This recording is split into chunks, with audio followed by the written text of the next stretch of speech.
Hey guys, this is going to be a video about how to play console video games on your computer through emulation. If you guys have seen any of my other videos, you know I'm all about how to use your computer as your main source of media in your home theater system. And I don't know about you guys, but at least for me, a key component in a good home theater system is a good video game console.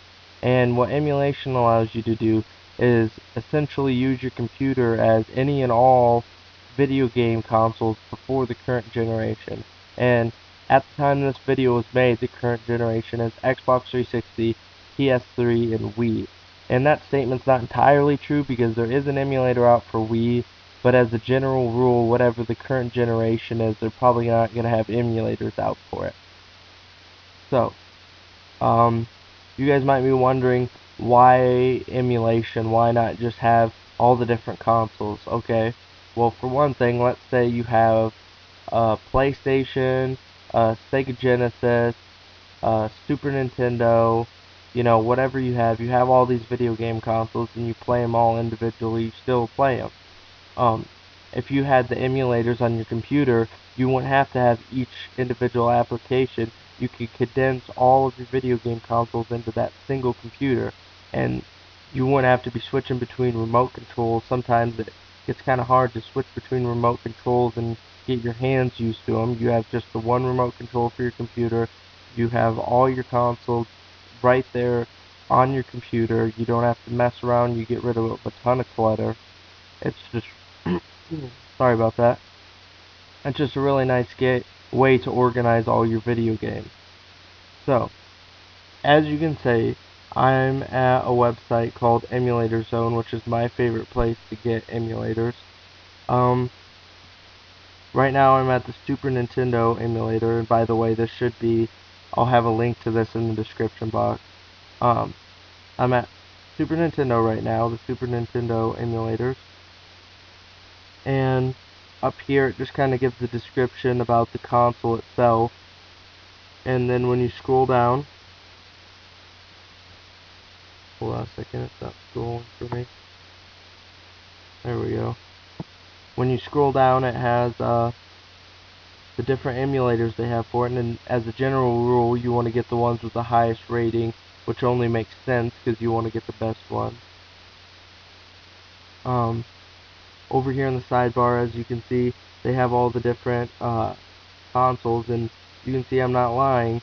They have pretty much everything you could imagine. Even here it says Sony PlayStation 3 and Xbox 360, but if you click on those, there's no emulators in there. It just gives you information about the console. There's no emulators.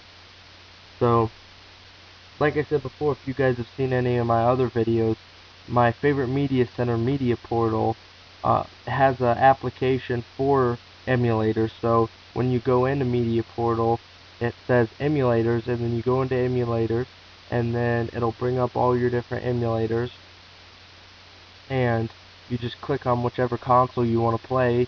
If you want to click on Super Nintendo, you click on the Super Nintendo ones, and ta-da, you can play your Super Nintendo games without having to mess with going on your desktop and stuff. You just got it all there nice and neat. And you might be wondering where you get your games from and how you play your games. You're saying, okay, I have the program here to run the games, but where do I get my games from, especially if they're in a cartridge form? Well, there's two ways you can do that, actually.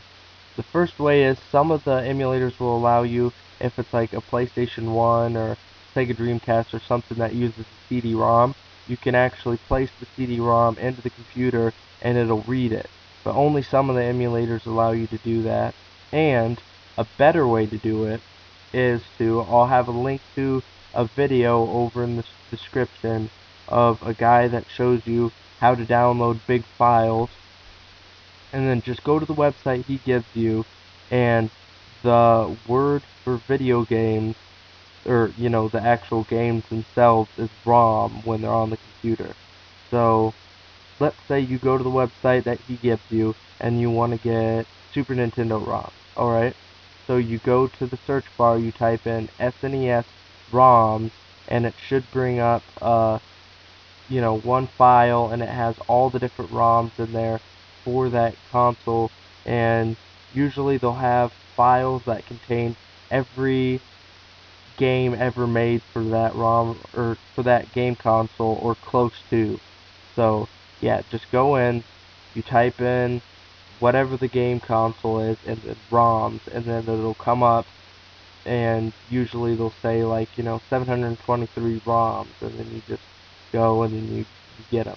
And that works good for the older systems, but the newer systems like Xbox or PS2, they usually don't have that, and if you did have all the games for that console, it would eat up a ton of hard drive space. So for those ones, it's probably better just to go search individually, like look up the game's name and then PS2 ROM, and then it'll come up that individual ROM. So that's how you do that. Just go watch his video. If you follow what he does and the instructions I gave you, you should have no problem finding the ROM. So I go down here. Here's the emulator I have right here called SNES 9X, which I'm going to open up just to show you how basic these emulators are. It just looks like a regular window, and what you'll do for most of them, especially the older ones, you just go into File, go on here, and then this one has like load games. It'll be load games or open games or play games, something along those lines. And then you just go find the ROMs you have, and then you click on the ROM, and then it should start playing. Um, so yeah, that's just a general overview of how to play video games or console video games on your computer. If you guys have more in-depth questions about a specific console, or need some help, or don't understand something, need some clarification, just go ahead and leave a comment down below. If you found this helpful, rate 5 stars.